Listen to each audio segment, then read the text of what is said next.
Yeah. Sweet. What were we just saying? Good question. No, I kind of let people talk and then see, See what embarrassing shit they say. No, just, like, the show's not, it's about people, like, giving people in Moab that are kind of, like, relevant or how they fit in, just to see what they have to say about things. And, like, your relevance is like what you just redid. Everybody, this is Katie Murphy, by the way.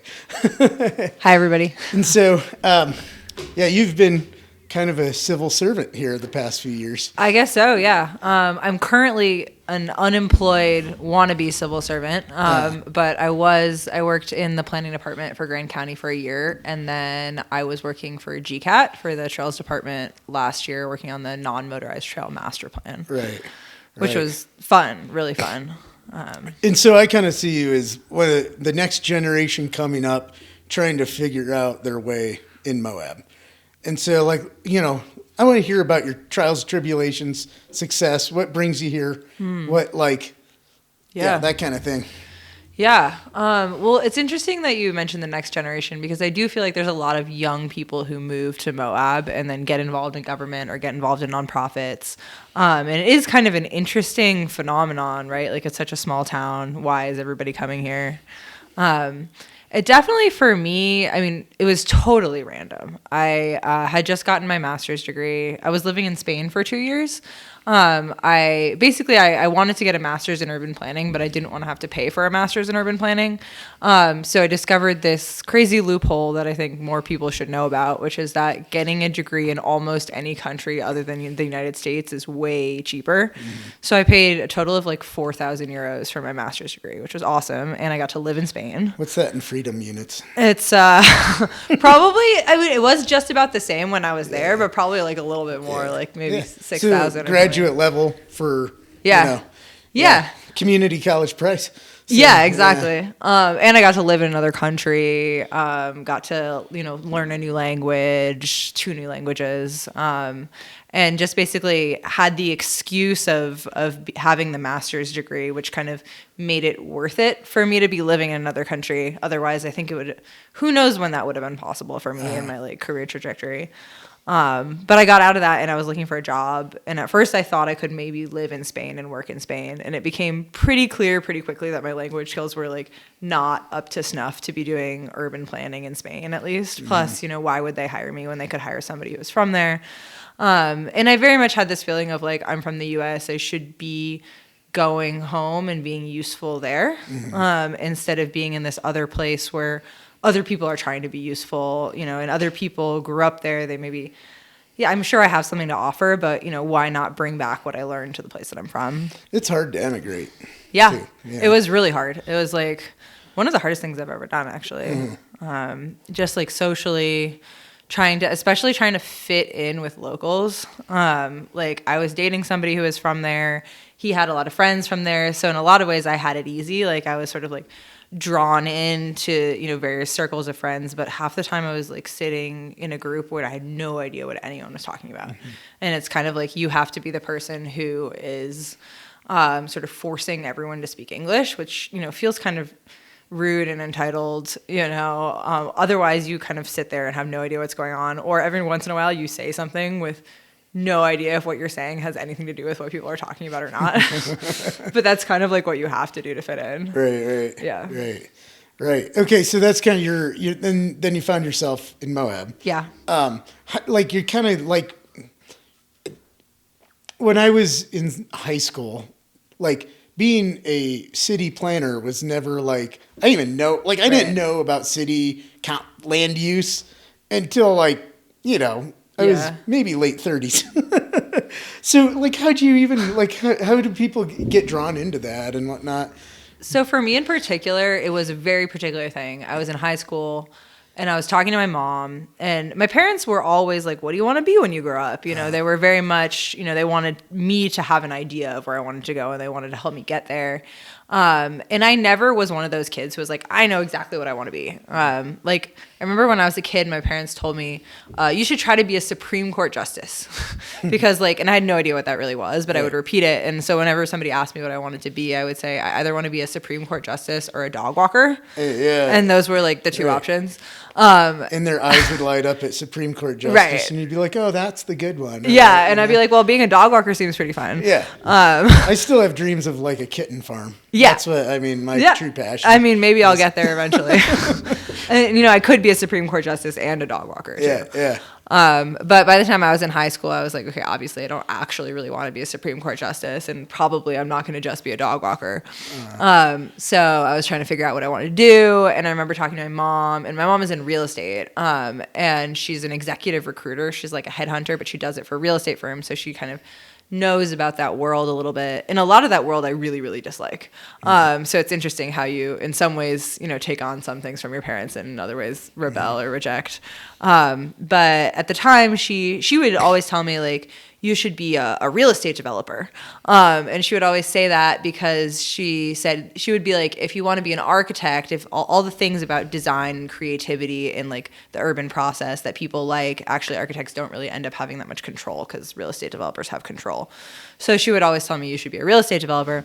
And even at the time, that was pretty unattractive to me when I was a kid. But I remember one time in a conversation, she was like, well, maybe you should think about being an urban planner. And I was like, well, what's that? And that was kind of the first time any job ever actually sounded very interesting to me. And so I kind of had that kernel in my head for a long time. But I still didn't know for sure. I went to college. I majored in something called contemplative studies, which my parents were very against. It was like... when I first heard of it, it was described as a mixture of philosophy, psychology, neuroscience, and meditation. And so to my parents, it was like super woo-woo. But it was actually really, really interesting. It was basically kind of like studying consciousness from your own perspective, from a first-person perspective.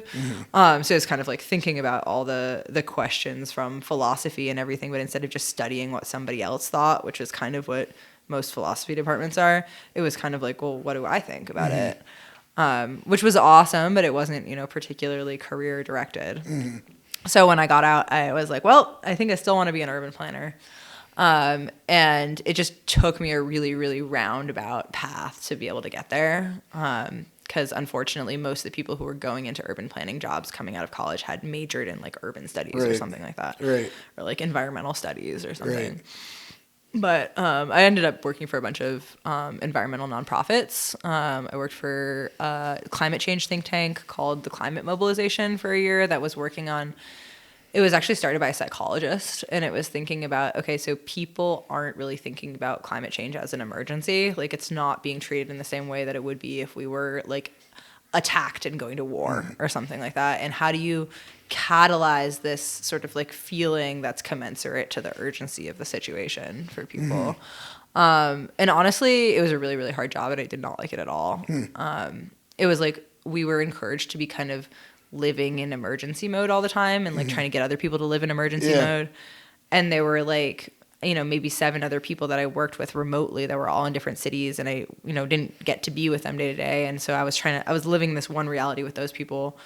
And then there was the just kind of everyday reality of everybody around me. And it was just really at odds. And it just kind of like, it made me feel really isolated from everybody else. And eventually I was like, I don't think I want to be living in this kind of what felt like the fake world, even though it in some ways was the real world, but it wasn't anybody else's shared reality. So I ended up just moving back to Providence, which is where I went to college, and getting involved with a lot more grassroots, like environmental justice related things, and thinking more about how can environmental work also be like raising people out of poverty, and how can it be kind of responding to people's immediate needs, like getting people food, and how can we find people green jobs that can help like sort of meet these like everyday needs, so it doesn't feel like, oh, climate action is something that's like only for rich people or something. So you kind of have like, this is an interesting background, and now like I was saying about you coming to Moab, people get drawn here, different means. Yours is definitely unique. A lot of my friend group came here to like mountain bike or whatever, and I just kind of want you've had like a lot of experience in different places, different countries. So when you came to Moab, like looking at Moab, how do you see like our our community? Like, what's some impressions? Like, what are our needs? Or Yeah. as an outsider, I think, we all get blinders on. You're Totally. here all the time. And you've had this interesting thing going through our non-motorized process. I kind of just want to, I'm interested in that because it's like at that planning level, what do you kind of see in there? Yeah.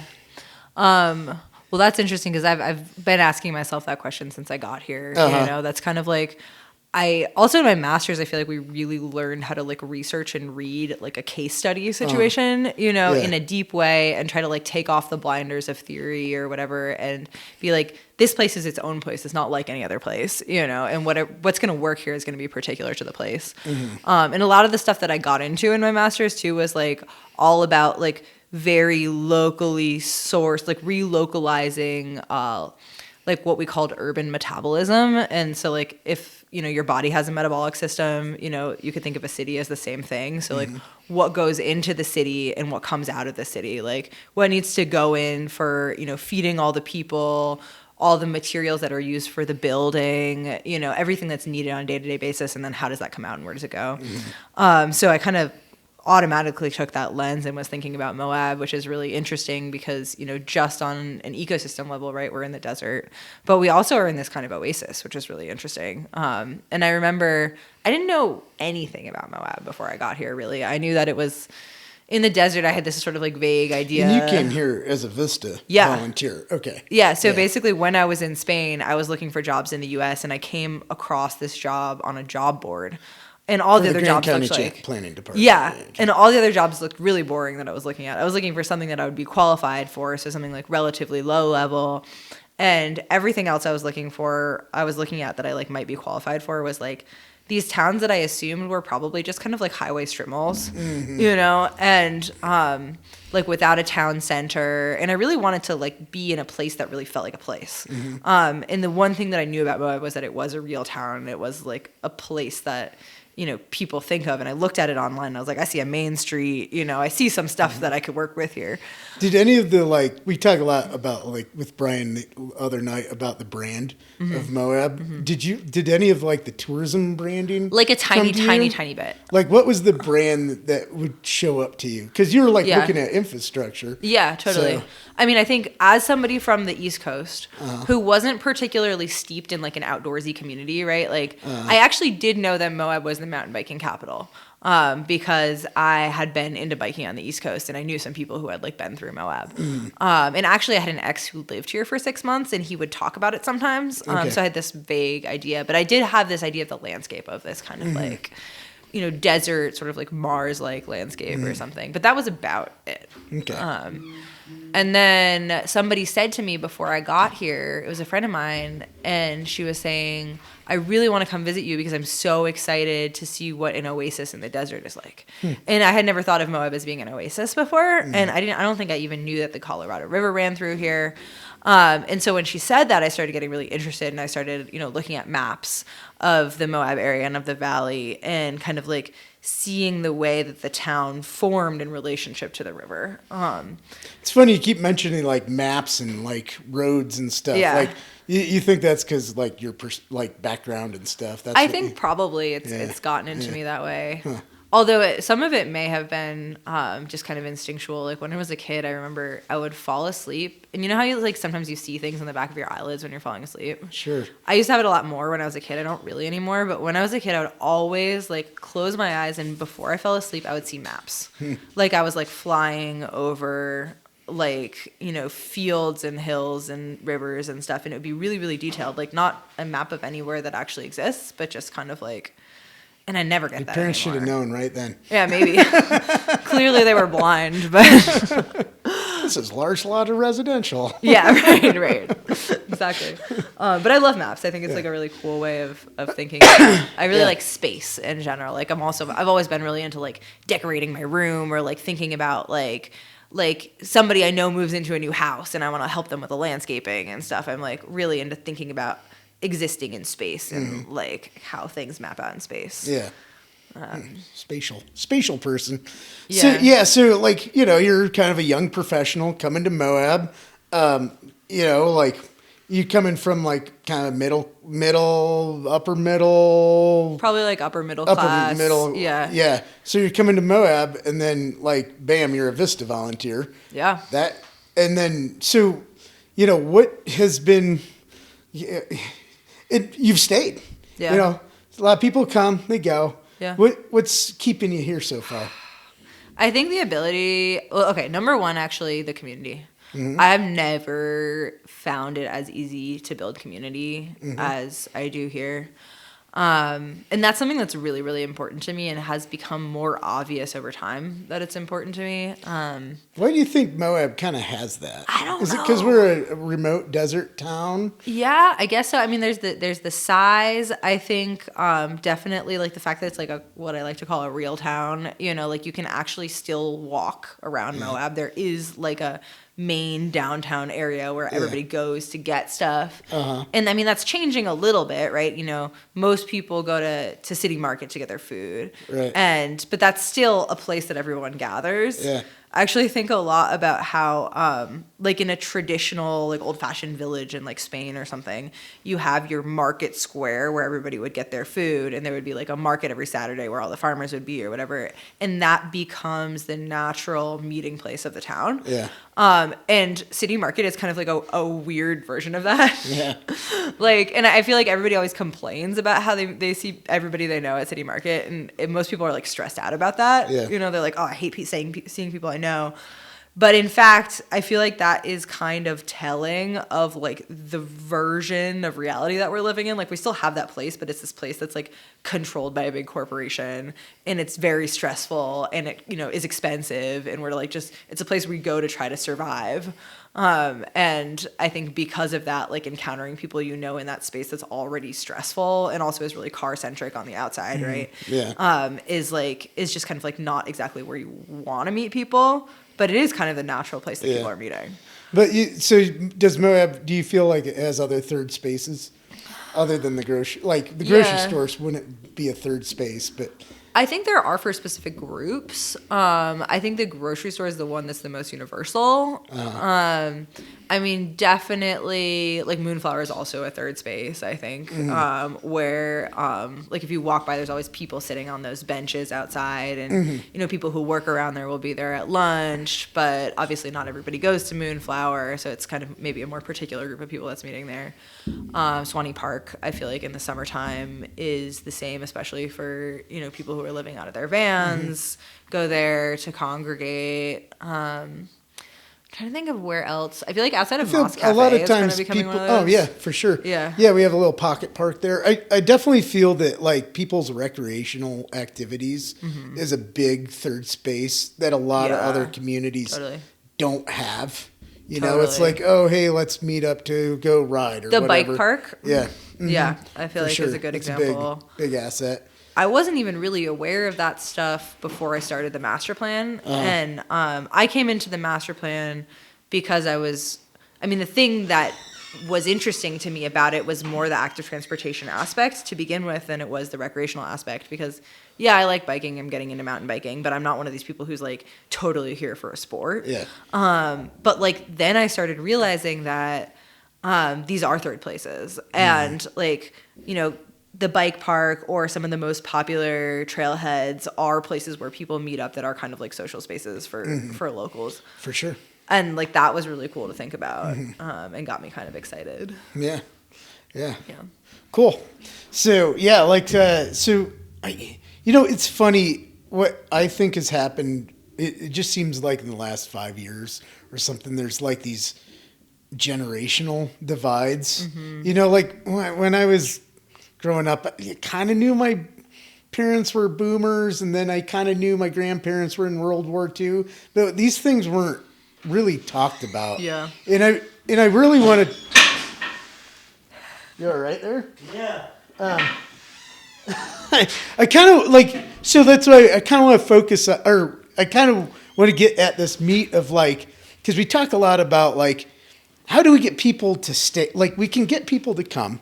We can get people to stay. And you're, like, in the thick of it. You're like, oh, I'm looking for a job. Totally. I'm looking for, like... I'm trying so hard to stay. Like, this is so like, hard. Like, I just talked to Brian about, like, what's the special sauce? Like, people want to be here, but they can't necessarily stay. And like, I've had like a lot of roommates that, like I got to leave. I got to, do some other job. And there's challenges here. What are some of your challenges you're finding? Okay, yeah, that also brings me into something I wanted to say before that I, totally got derailed from, which is when you were asking about how I see Moab. I feel like a really, really important part of understanding Moab is understanding the seasonal economy and the tourist-based economy. And I think that especially among young people that I see, most young people here are seasonal. Most of them are working jobs in the tourist industry. A lot of them are guides or they're servers. And they have work here for, at the most 9 months out of the year. A lot of those people are living in their cars. The tourist industry jobs are some of the lowest paying, like the tourist industry is one of the lowest paying industries in the country.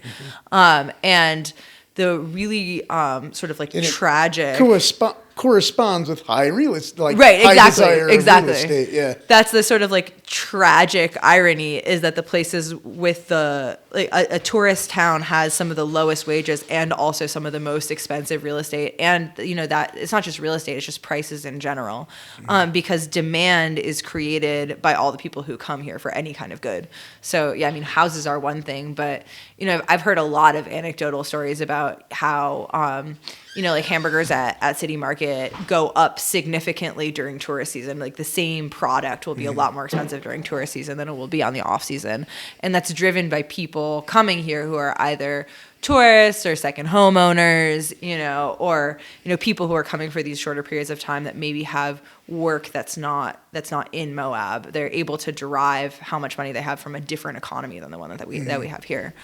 And that creates like a really rough position for a lot of people. And I think there is a generational aspect to it, not that older people don't suffer as well, because, there's lots of older people who have gone through, the difficult transition of going from, for example, the mining economy to the tourism economy and having work in the mining economy and not having work in the tourism economy, or, being a retired miner who maybe owns a house, but, property taxes are getting really expensive. Like that's very much a reality.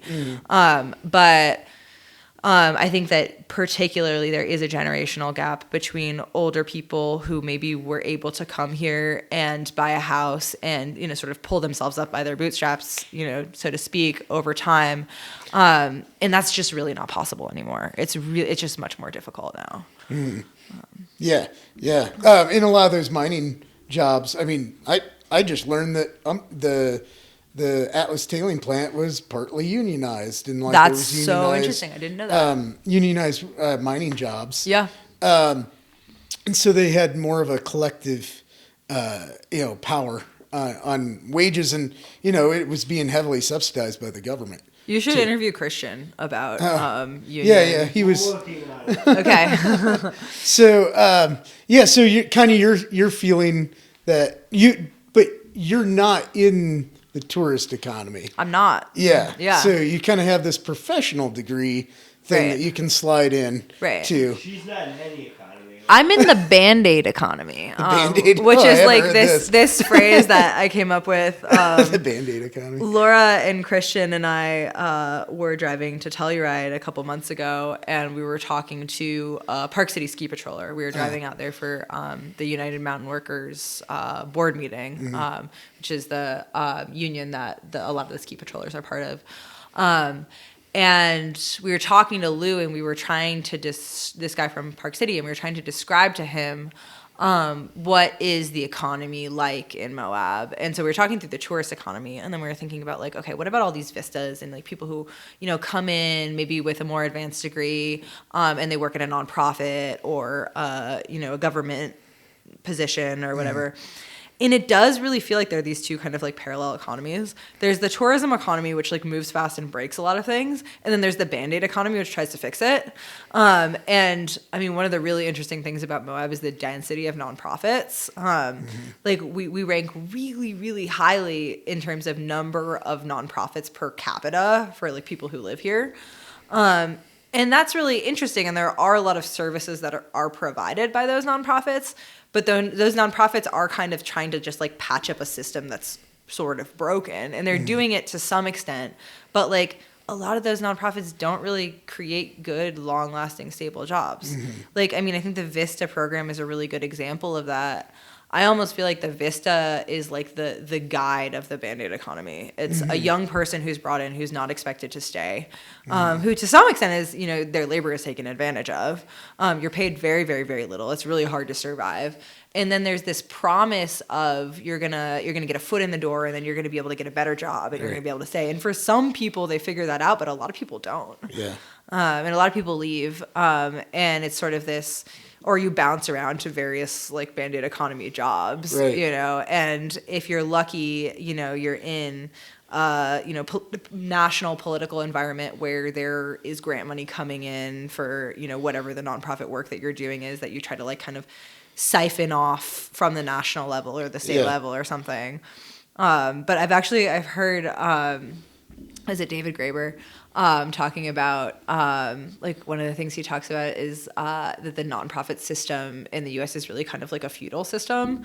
Like it's like a distribution of like the spoils. It's like the national government has all this money at a high level, and also like philanthropic organizations, which are usually, you know, funded by, you know, billionaires who have all this money, and then they're kind of able to like throw it around to whoever they want to, and everybody, you know, grasps at their coattails for, you know, a little bit here and a little bit there. And It's an odd redistribution of wealth. it is, and it's like those people at the top have control over how it happens, right? Yeah. And they get to decide like, oh, this money goes here, this money goes there.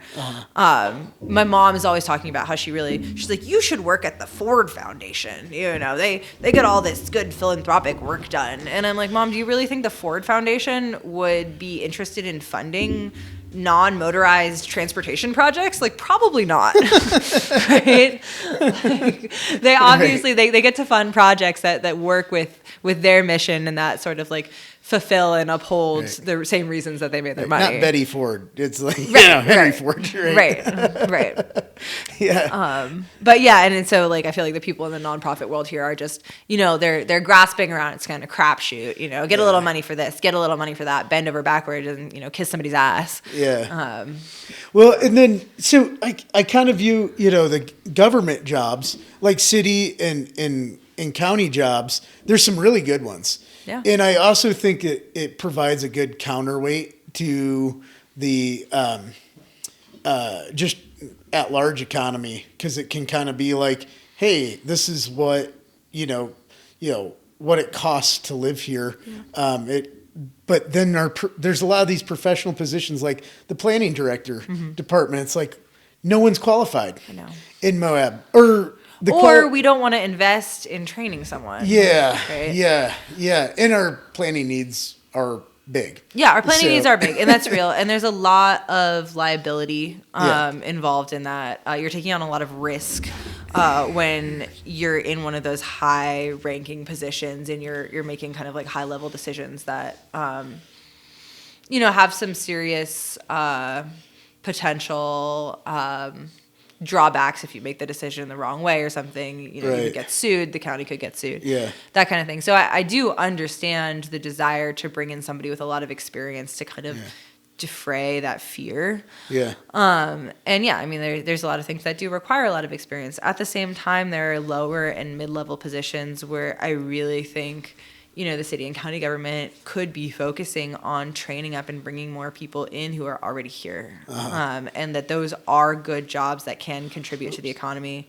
Hold on. We need... Are we out of time? Sorry, we got derailed there. No. One of the things I want to ask you for perspective, like, what do you think it costs to live here? Like a year? Well, or in general, and like, it depends on how you live, like right? I said, a young professional. Yeah. Like, what are your needs and stuff? Right. Like, different people in different phases of life need different things. Yeah, right? well, it's really interesting because as part of my work, I've done a lot of work on housing and research on housing data. And theoretically, the area median income is like $70,000 for an individual person. I do not believe that is true. I mean, I think that's based on census data, right? And I think census data doesn't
That like so the county city jobs are livable wages or Yeah, the if you can start? get them.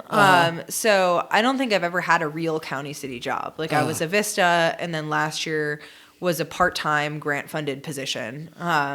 Where if it had been full-time, it would have been good money. Yeah. But because it was only part-time, it was it was pretty unstable. It was just 1 year. Yeah. And so, yeah, I mean, I do think that the county and city jobs are great jobs. They're some of the best jobs in town, if you can get them, and if Yeah. you can get like an actual long-term position that has benefits. Right. Right. Huh. Yeah. Yeah. Yeah. I just again, I think we kind of missed this one. Like, what do you think it costs to live here? Oh yeah. Okay, so I usually have made like around $20,000 a year. And I don't think that's really enough to live here.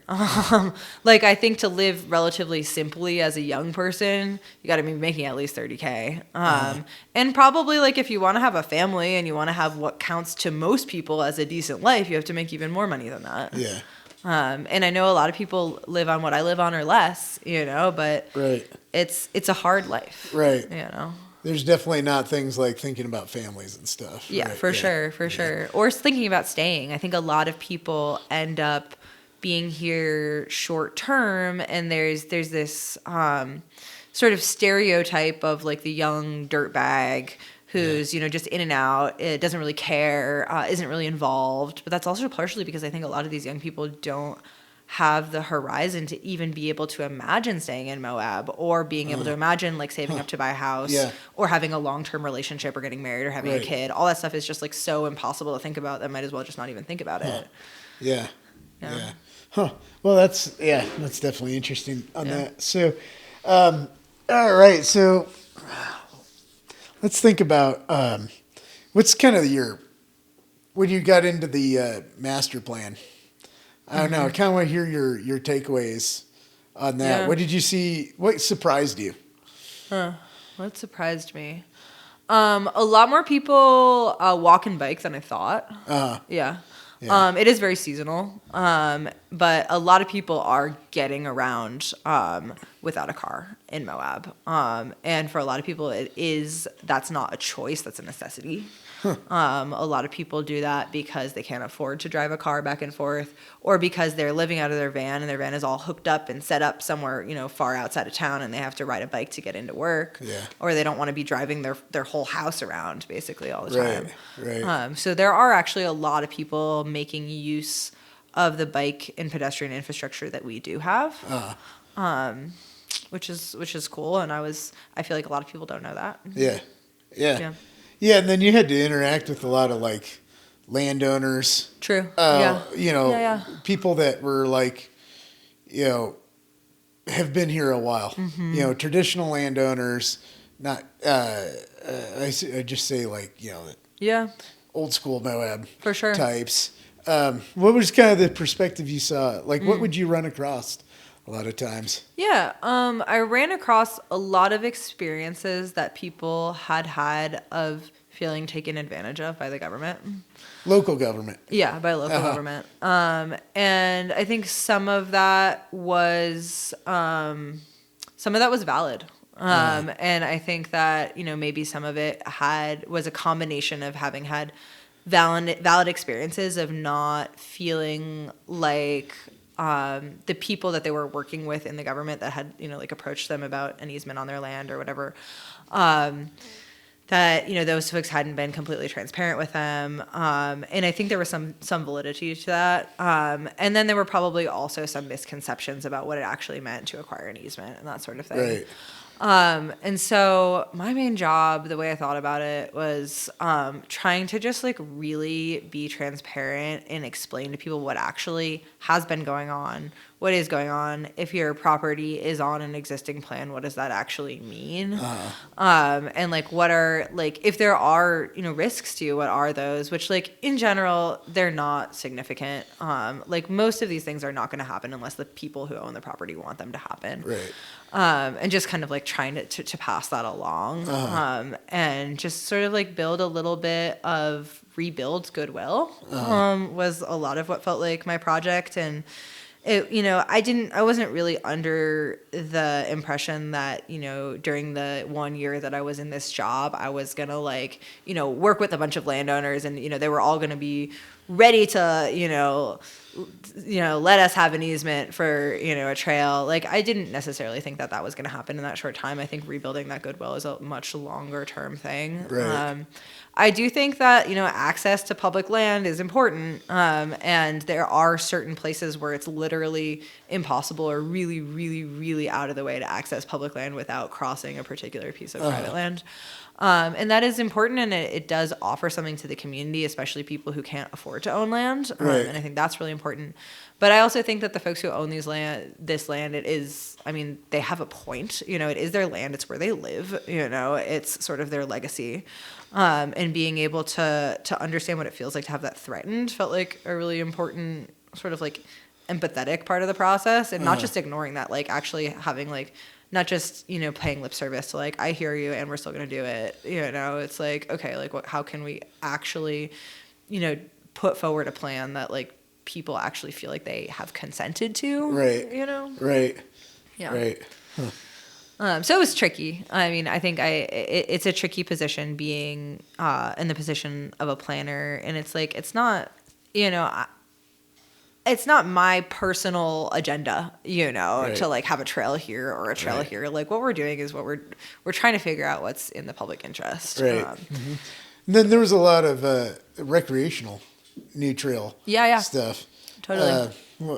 People were there was like a lot of sort of like drama, I guess, about the like closer to town sort of like county and city private property stuff, which there was a lot of kind of like all the stuff I've been talking about, but then also it was a very, very different experience when talking about public lands.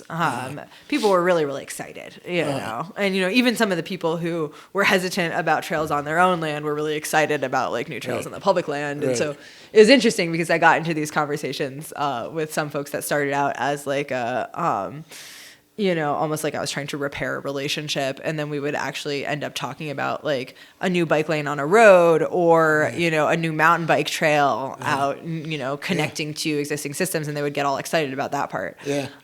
So it was cool because I think everybody likes trails. Yeah.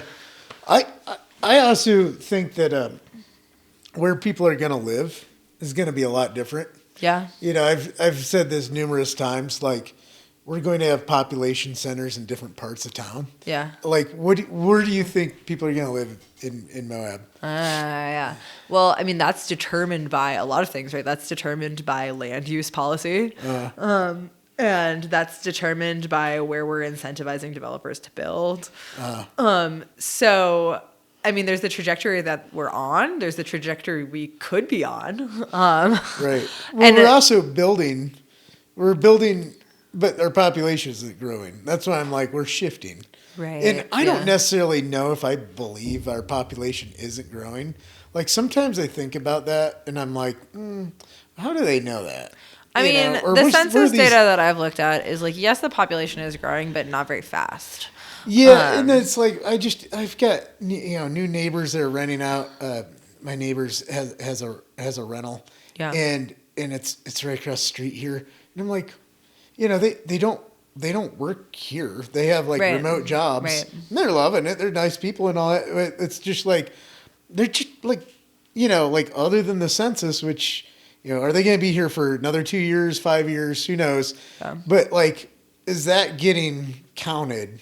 Or like people that, I know several people that have remote jobs that like, they're not here a lot of the time. Yeah. But they, have a remote job from California and like, yeah, sure, this is my primary residence, but they're not here a lot. Yeah. So. I mean, I think a lot of it gets down to the question of, like, what do you actually mean by population? Yeah. Right? Like, is it the year-round population, which tourist theoretically, population, the year-round population of Moab City is 5,000. That's so low, Yeah. And then it's like, okay, well, what about, like, seasonal people who live here, like, 9 months out of the year? Do they not get counted, Or, even, like, 6 months out of the year? That's still really significant. Yeah. I just don't know if there's a we have any mechanism that really like, Yeah. can get that snapshot. Yeah. Of it. But to get back to your question, Yeah. of like, where are people going to be living? I mean, just based on... Because you have this weird thing where you worked in the planning department. So you Yeah. kind of know a lot. Yeah, I saw where the pipeline is. And then you're working on the trail thing. And I'm like, I answered some of that survey thing. And I was like, are these two maps meshing? In my head, they were. They were. Yeah.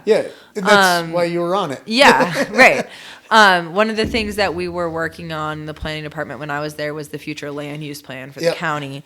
And so So you tried to mesh these two ideas. Yeah, I mean, I was absolutely in my head the whole time. And not just my head, but it was actually in the RFP that we put out to the consultants that framed the whole project, the request for proposals.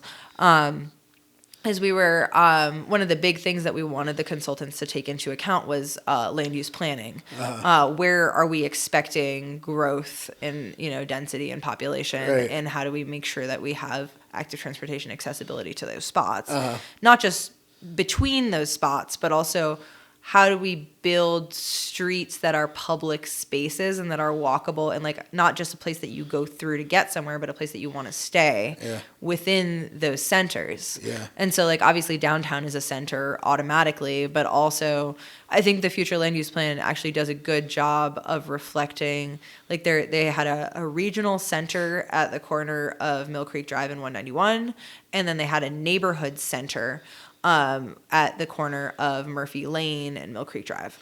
And those sort of center ideas, I mean, it's basically what it sounds like. It's these hubs where greater density is expected both from existing trends, but also is literally being created by the land use planning and policy that's coming out. So we're going to be probably allowing greater density in these places that were recognized as future centers, and also greater diversity of uses. So, maybe we'll have an ability to have taller buildings or more dense buildings, but we'll also maybe be able to have like a small coffee shop or a little grocery store or something like that in those spaces, these sort of like residential, complementary. Yeah, exactly.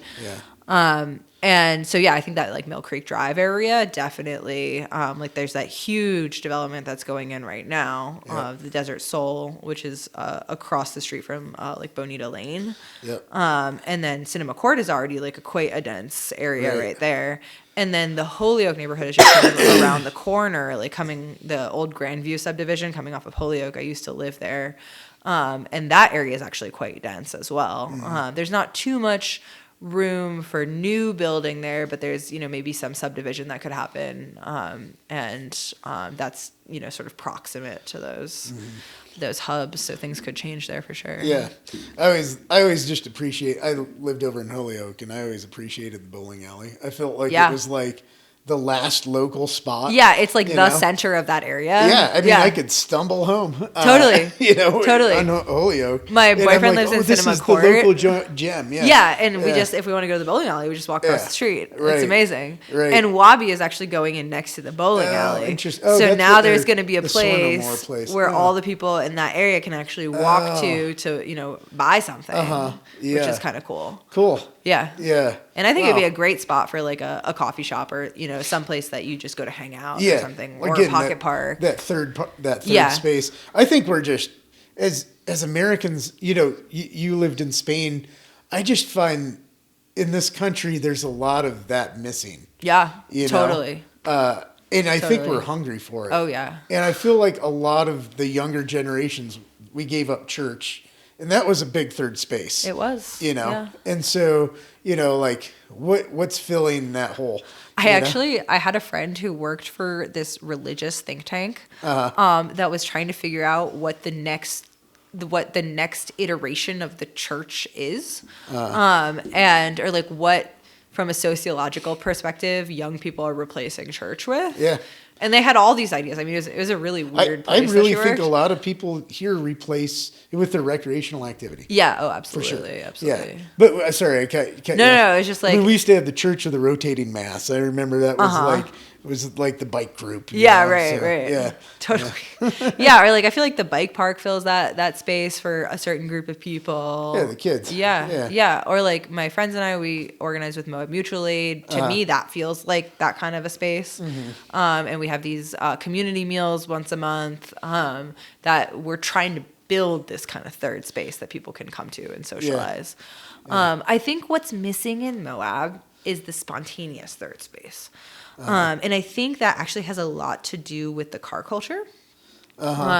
So when you have to walk everywhere to go to the grocery store, or, even like, to in New York City to get on the subway or something, you have to walk a couple blocks. You're probably likely to stop somewhere on your way spontaneously. Maybe you want to grab a coffee or something. And people do the same thing in their car to a certain extent, but it's a lot less spontaneous. Like if you're going to get off the highway, it kind of like takes some forethought, right? Yeah. And if you see somebody walking by on the side of the street that and you're driving in a car, you might wave to them, but you're not going to stop and chat. Yeah. If you're walking and you run into somebody you'll probably stop and chat. Yeah. Or if you're walking and you see, some kind of like spontaneous activity happening, like maybe there's a concert or like someone playing music on the street, it's much easier for sort of spontaneous social interactions to like exist around that. Yeah. Whereas if you're in a car, everything's kind of planned. Like exactly where you're going to go. Well, this. I think there may be a generational difference here, but I remembered that there was this kind of like the elder millennial and Gen X. They were like, we were moving to New York City and we wanted these dense spaces. And then COVID happened. Right. And it kind of like hit the brakes on that. And I think, people are like, well, yeah, I actually don't live in a 500 square foot place. Right. But it kind of like, there's this thing where it's like, hey, like living downtown in Moab's great. You can walk everywhere.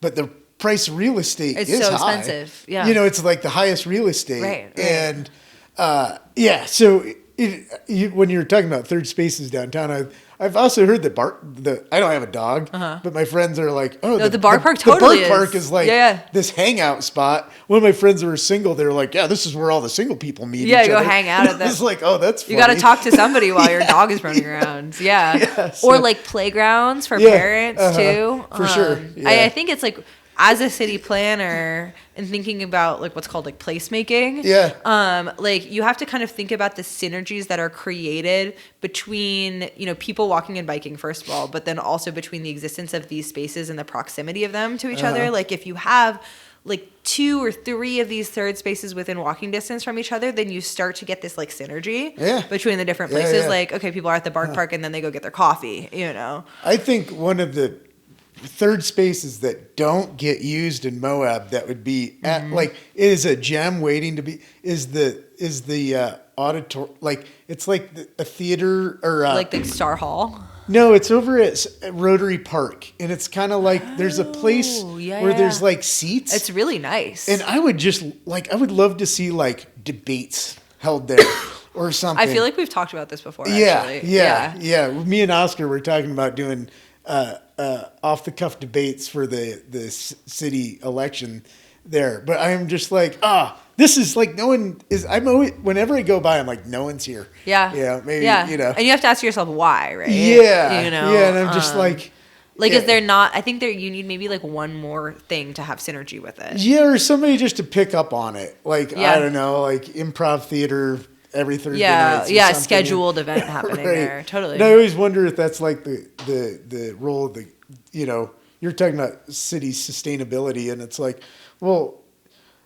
I feel like the city puts on these events and stuff, and it's like, no, that's part of the sustainability of having the city. Yeah, totally. Making it welcome for people to live here, giving them a reason to live here is like a big part of living here. I mean, a big part of urban planning is creating the city that you want to live in. Yeah. Too. It's like, I want to stay here. What is missing for me? It's probably missing for a lot of other people, what is too. missing for you? Absolutely jobs, wages. Yeah, jobs, wages. The like sort of walkable, things. spontaneous I mean, you talked thing. about community. I do feel like I have a lot of community, which is really lucky, but I also know a lot of people who don't. Yeah. You know? Yeah. And I think this is one of our gems that we need to like really protect. Yeah, we need to polish it. Yeah. You know? Yeah, because totally. we're under siege most of the time. Absolutely. You know, like by tourism. And I wondered how much that siege mentality actually kind of, unites us. Like, Yeah.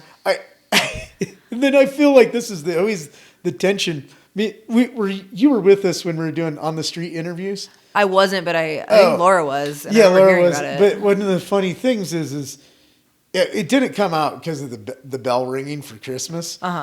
But I mean, most people were like, everybody has this complex relationship with tourism. Yeah. Right? And we all acknowledge it's the bottom line of everything in Moab. Right. Yeah. And it's kind of like, that's the tension.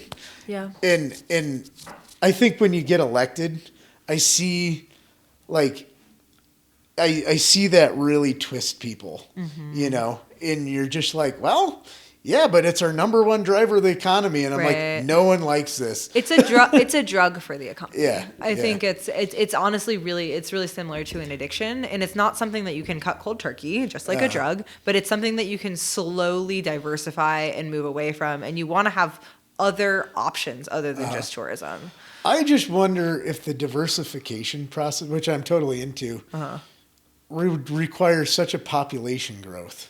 Like, it's not like, oh, we're replacing shitty low-paying jobs with good, like, we're having that and. Yeah.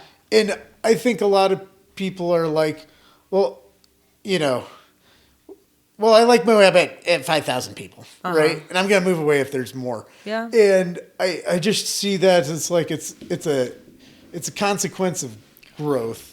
Yeah. And I think we need to be careful when we think about growth too, because I think one of the sort of like gospels of the American economy is, and also in planning is very much, sort of drinking this Kool-Aid as well, and has been for a long time, that like we have to have sustained growth. And that's the baseline of everything. Yeah. I always ran against that ran up against that at planning and zoning. I remember like Joe Kinsley was like, if you're not growing, you're dying. And I'm like, well, you can grow in different ways, You can grow in different ways, and also yes, the American economy at like a national level is very invested in growth, and if we immediately stopped growing, we would have a lot of problems for sure. That's true. Well, it's the way we've chosen to, but we have set that up, right? Exactly. Like the way we redistribute wealth, is that it constantly grows, and you give a portion of that to your workforce. And that's how we make sure wealth keeps getting redistributed. And pensions are invested in the stock market, right? And so for most working people who are going to retire, or retired people who worked all their lives, they are like, their livelihood is very much tied up with the continuation of growth. Yeah. And so it's not to say that we cut growth cold turkey, or that all areas of society have to stop growing. It's more just, why don't we think about what should grow and what shouldn't grow, and there are things that can degrow, that can shrink, and other things that can grow more. And one thing that I really think is important in thinking about like a growth degrowth conversation is recentering what's called what's the phrase? It's like basically the continuation of everyday life, which is the phrase is escaping me. But it's like something that a lot of post-Marxist theorists have thought a lot about, which is kind of like centering social reproduction. That's the word I'm looking for. So what are the basic things that we need to sustain life that need to continue to be done over and over again, right? Like growing food, fixing things, taking care of old people, educating children, taking care of children. These things need to be done no matter what, and they don't usually contribute very much to the GDP or to growth. Like we don't necessarily need to grow, how much of these things are happening, because like there's a certain amount that needs to be done, and that just needs to be done. And if we recenter that in the global economy, or in our local economy, if we start thinking about, okay, how do we invest more money and employ more people in like the helping professions, like thinking about child care, elder care, a lot of that stuff is not happening and needs to happen more. There's a lot of old people in this town who need help, and who could absolutely use a paid younger person to come help take care of them. farming, for example. Obviously we live in a desert. There's only so much that we can do, but we could do a lot more than what we're doing, I think, sustainably. With manufacturing some of the things that we use more locally and really start thinking about, okay, we're consuming all this stuff. How much of that could we start manufacturing locally? So it's something that is, instead of creating a product that's like shipped off somewhere else, which is I think what most people think about when they think about economic diversification, like, oh, we need to create a factory to, send out this other product or something. But like, what if we just start working backwards to try to be more self-sustaining? And that'll also make us more resilient, in the face of like any kind of disaster. How's that look at a local level though?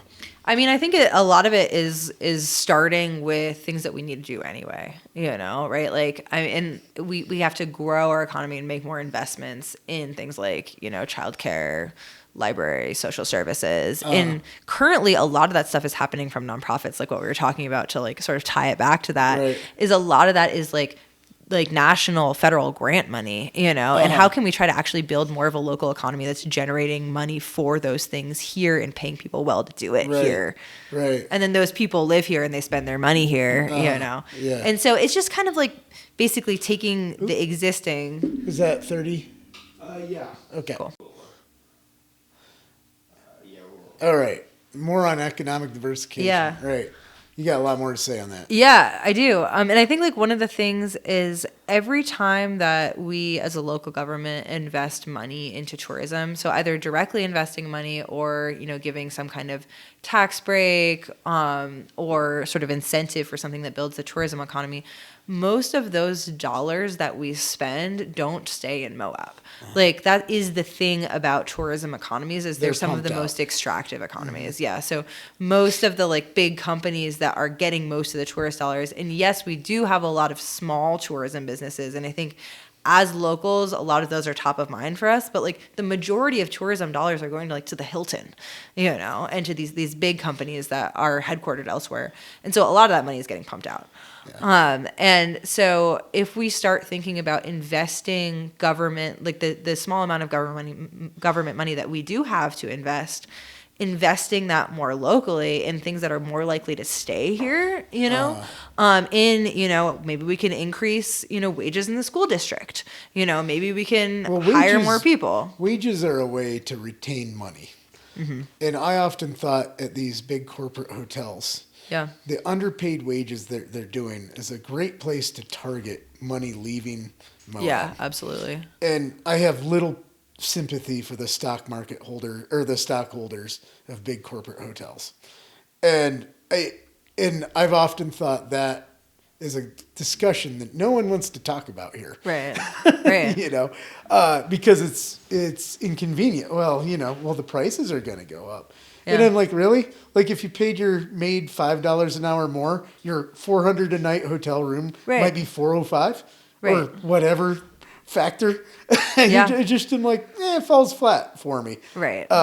I've definitely feel this is a conversation that like, I don't know. I just feel that leaders and stuff don't talk about this. And I feel like there's this resistance in America to talk about class and class consciousness. Absolutely. And I've just always felt it's a thing here. Yeah. And like, then I come down to it's like, okay, small little local hotel, I'm on your side, man. I get it. Yeah. But like, could we, we talk about retaining money here. That would be a way to start. Yeah. So, totally. And I feel that like we had this thing with economic development that really like, so I don't know if you followed what happened in the county with economic development. We have, let me just, I think it's really key. It shows a mindset here. So it got split in half. So there's the Office of Tourism and then Economic Development. And we basically have two grants that we work with, but we also kind of have this side thing where it's like, hey, it's business leaders. And we talk about like how to diversify the economy mostly. Mm. And there is an absolute, like, I'm the only one that brings up, like, wages or working issues. And the Department of Workforce Services is supposed to have a seat at the table. They're never there. I've never seen them there. Yeah. And it's like, we relegated it to something else. And one of the things that just happened is they spent $50,000. So we are no longer a part of tourism. This is our little pot of money that we are supposed to help like the local economy diversify. And we just took $50,000 and we gave it to the airport so they can attract another airline company so they can negotiate better. Yeah. And I was like, I'll save you $50,000. If you got to fly here, you got to fly from Denver or you got to fly from Salt Lake. Phoenix sucks. Yeah. And I'm like, there you go. I just saved you 50 grand. I don't use the airport. No. And so I was like, but it trickled. And I accused Ashley Kornblatt of trickle down economics, Reaganomics. She was like, no one's ever accused me of being a Reaganite before. I'm like, but this is what you're practicing. This is like neoliberalism of trickle down. And it passed like 7, I think it passed unanimously. And I was just really disappointed in all our commissioners for this. I was like, no, this was supposed to help maybe the 18-year-old that wanted to start a lawnmower business. I don't know. Right. Like, here's your thing. And I'm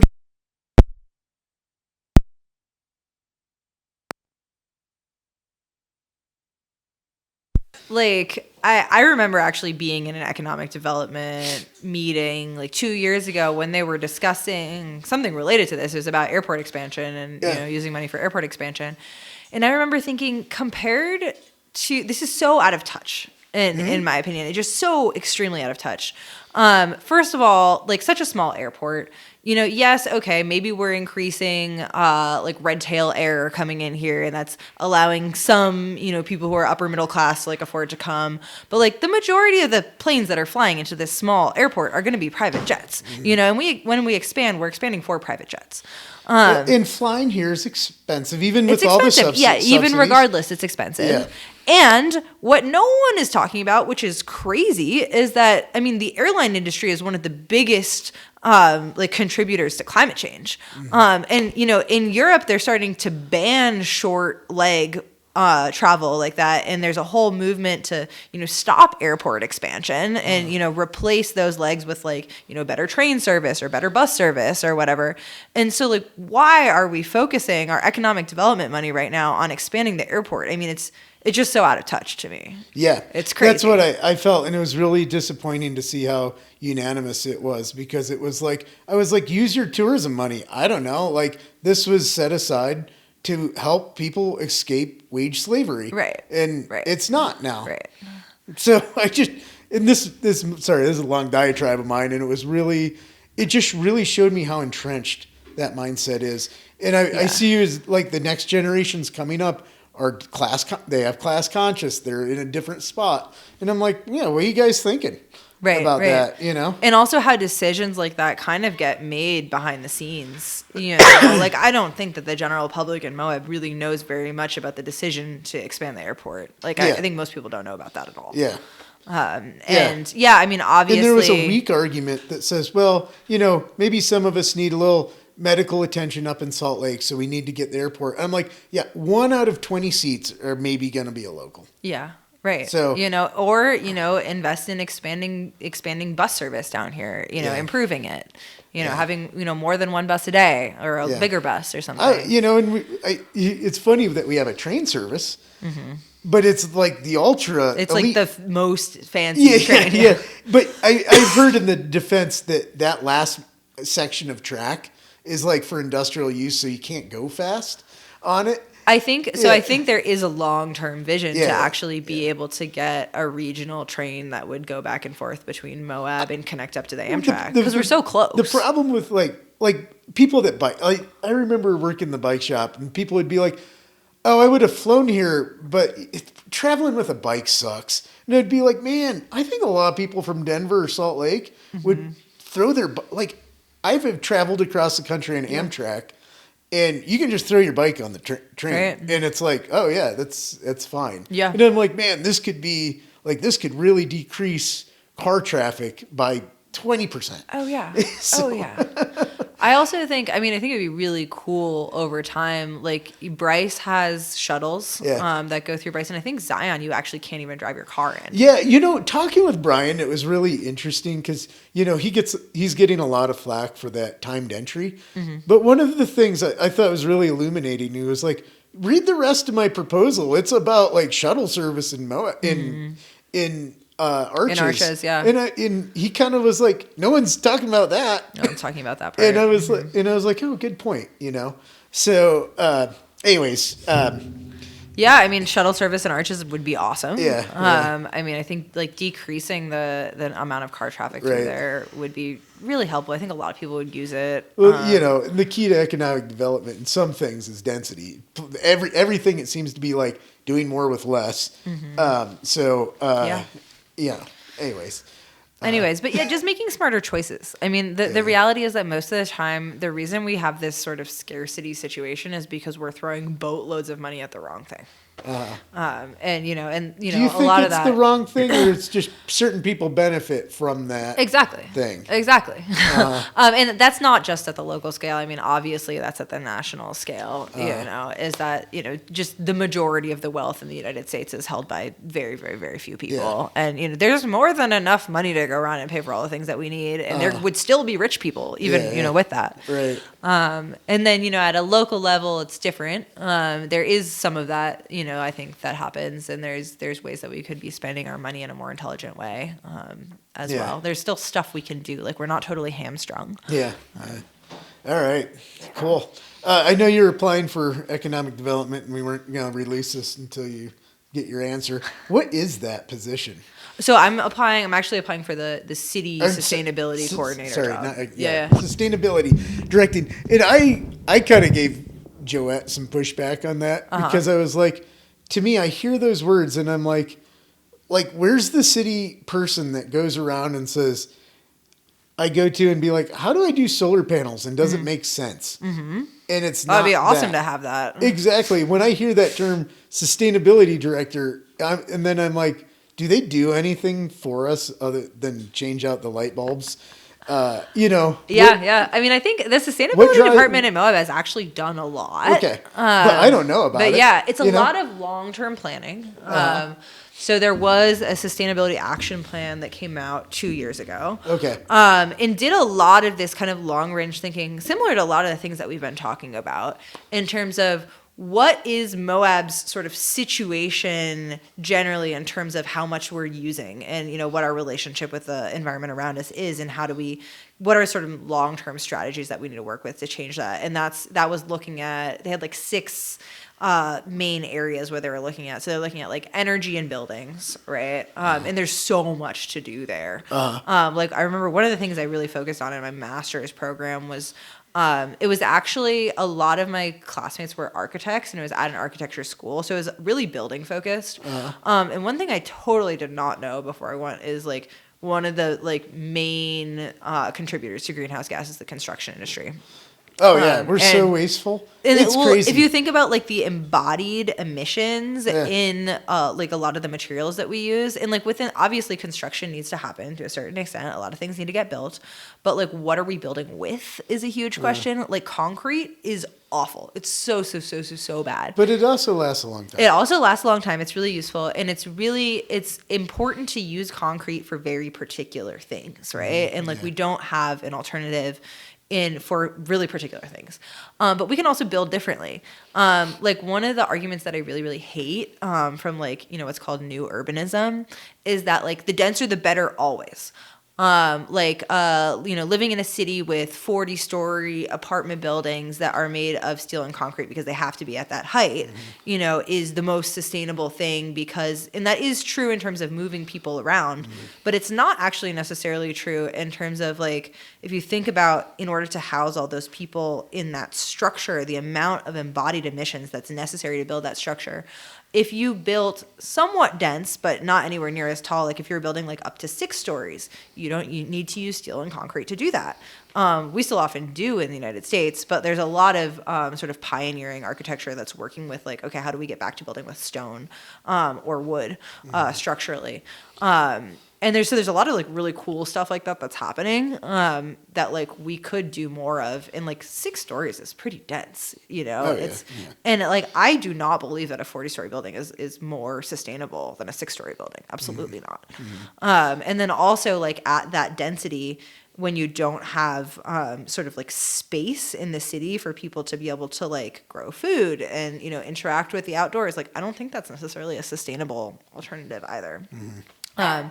So I don't remember where I was going with that. Oh, we were talking about Moab's sustainability plan. Oh yeah, buildings and energy. Yeah. So just like, how are we thinking about like the construction? So this department, I mean, you're no fool. You're interested in this because you feel like it has a lot of impact. Yeah, I do. Okay. Yeah. Because it's just funny. There's almost a branding thing.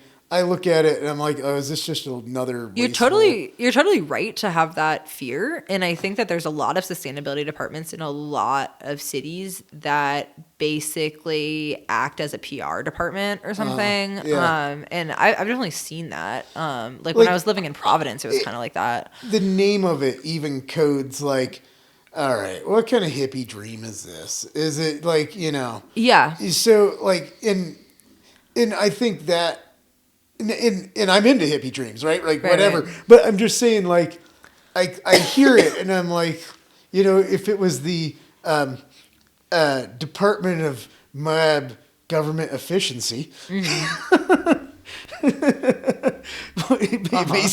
know, it may appeal to a larger group. I think maybe some Moabites look at that and roll their eyes and are like, that's a waste. And I'm not there yet, but I have sometimes early onset republicanism sometimes. Totally. And so I look at that and I'm like, what are they doing? Right. Like, why are they using money for this? Right. Gonna take my light bulbs away, you know, kind of thing. Right. And so I just find it interesting. You're attracted into this. So like, what is, you feel like it's a worthwhile endeavor? I do. So I think I do have some more nuanced thoughts on it. Yeah. Which is that, so I think for me, and I'm not coming from it from the same perspective as, you know, somebody who might have Republican tendencies, as you mentioned, or whatever. But, and I don't. I'm just saying, like, you know. And certainly lots of people do, right? Yeah. And don't raise my taxes, you know. I mean, so I absolutely believe that like being able to live sustainably on the land is the bedrock for anything that we do. Like if we can't live sustainably here and like not use up all our water, nobody's going to be here, you know? And so like that's worth our tax dollars, 100%, no question. The question about how it gets implemented and like whether there is a specific department of sustainability is another question. And so I can see a devil's advocate argument, which I've often thought about, which is that I think a parallel thing that I remember learning about in college was, so in the 60s and 70s, there were all these social movements, right? There was like the feminist movement, there was like the Black Power movement, American Indian movement, and colleges and and there's like a lot of unrest on college campuses, and you know, protesters and kids taking over everything, and the universities were kind of like, how do we deal with this? How do we channel this this anger? And so that was kind of started in the 60s, and then by the 70s there were the creation of feminist studies department that you can major in, ethnic studies department, black studies department, whatever. And so the critique that I've heard of that is that it was a way of actually siloing that energy away from like the rest of academia, saying, okay, if you want to think about feminist things, go over here in this corner and think about them alone, you know, whereas, you know, a feminist might be like, well, you should be looking at everything from a feminist lens, or you should be looking at everything from a race lens.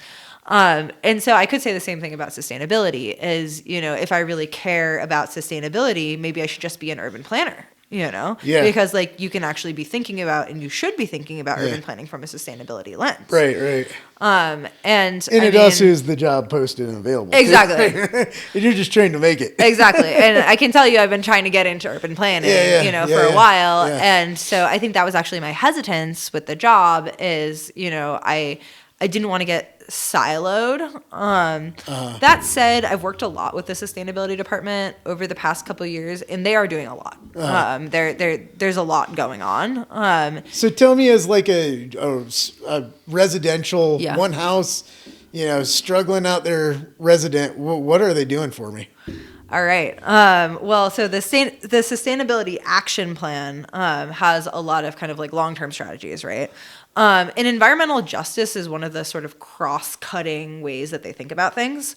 And for me, this is really important because like, how do we think about sustainability as not just something that's like for rich people, right? How do we think about it as a way to transition our economy together with also making the economy more fair, right? So a lot of the things that you and I have been talking about with the economy also can go hand in hand with sustainability reforms, And so that's a part of the Moab plan is not just energy usage. Yeah, it's also there's a lot going on. So they've got like 6 sort of areas of focus, which is there's the energy, there's water, there's land use planning, there's ecosystem stuff.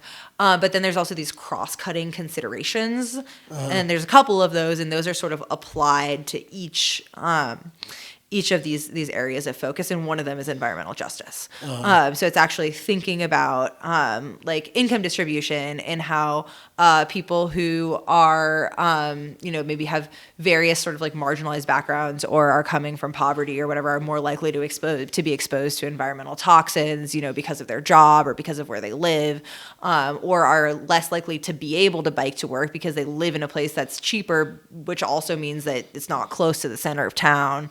All this stuff actually like comes into consideration when you're thinking about this. And I don't think any kind of sustainability work should be done without those considerations. So yeah, I really think that those two things could go together. And like a lot of the stuff that I was talking about before, with like relocalizing the economy and thinking about how do we produce more in town, like, both in terms of food or, building materials or whatever, they would create jobs, a lot of local skilled jobs that would really benefit people here. But they would also make us more resilient to like disasters and climate change stuff, or even like, man-made situations, political situations that might, result in us not being able to get food for a couple days. Like if there's no trucks coming in with food, we're screwed, after like 2 days. But if we're producing more here, that's more local jobs. It's more sustainable because that stuff isn't coming from as far away, and it's more resilient for all of us. Yeah. And then the important part is making sure that food actually is accessible to people. That's not just like expensive and like just goes to the fancy restaurants or whatever. How much time we got left? 10 minutes. Oh, we're doing good. I thought you were signaling we're done. I'm saying 10, but if you want to wrap it up. Oh, okay. Well, we can start winding down. Yeah. So that's what you're aiming for, and yeah. Yeah. I just didn't know. I guess it's kind of ignorant of me, but it's just maybe it's on the city too to not really explain, what that, why that department's important, Like So, I mean, it sounds like I have my work cut out for me in kind of figuring out how to explain that and then how to talk to people about, why the department's important. And also actually, I mean, obviously public input is always important. Everybody pays lip service to that, right? And sometimes it's just like a show, but like, what do people actually want from the sustainability department, and kind of trying to talk to people about how to like connect that together with actually where they're at in life. Yeah. Because I think, regardless of background, one thing I noticed about Moabites is they definitely want to be, a lot of them want their children to be able to live here. They want to continue living here. And so, that is under the term sustainability. Yeah. And being in a recreation, a destination town, we look at places like Park City and Aspen, and they're like, yeah, what point do I move? I think that hangs over a lot of heads of Moab people. I think it does too. And one of the things I remember somebody told me is like, oh yeah, just watch, the taxes are going to go up. And I was like, oh man, they were right. And that was like 10 years ago. And I just feel like those are issues, but anyways, they sure are. Those are sustainability issues. Yeah. Well, what have you been reading lately? Last thoughts.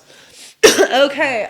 You seem like a reader. I like to read when I have time, and I have had time recently because I've been unemployed.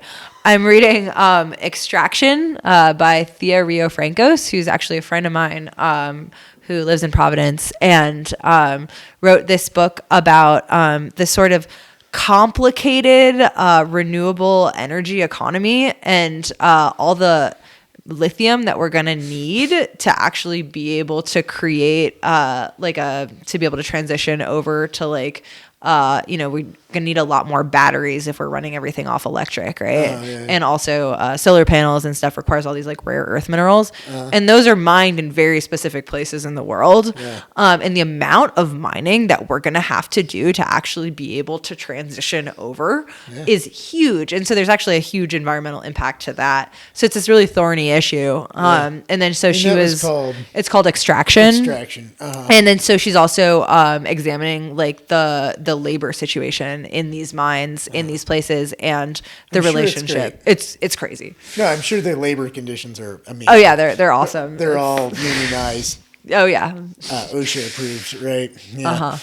So I've been reading that. Okay. Yeah, and anything else? Yeah, I'm reading like 3 things at the same time. Okay. I'm reading. We have a book club for Moab Mutual Aid, and so as part of that, you should. Yeah. I listen to a lot of audiobooks. Yeah, so we just read What Then Must We Do by Gar Alperovitz, which is kind of about cooperative economics and cooperative economies, which was awesome. And then the next one that we're reading is Black Marxism by, I think, Cedric Robinson. I can check that. But yeah, we're reading that next. It's going to be a little bit more academic, so it's going to be slower. Cedric Robinson. Well, you guys over there at Moab Mutual Aid are, keeping Moab rad and on the fringe, so that's great, and pushing us in a direction, moving the Overton window. Yeah, exactly, because Moab's always had fresh, funky people. That's one of our, no matter what generation, like the miners, the cowboys, they were all like, it's just a reiteration, like that type of person. That comes here, and I think that's what's always special, because us Moabites are weird. Yeah, so, everyone I know is weird. Everyone here is just like, wow, what a unique story and background. So, well, thanks, Katie, for doing that. Thanks, and good luck on your job. Thanks.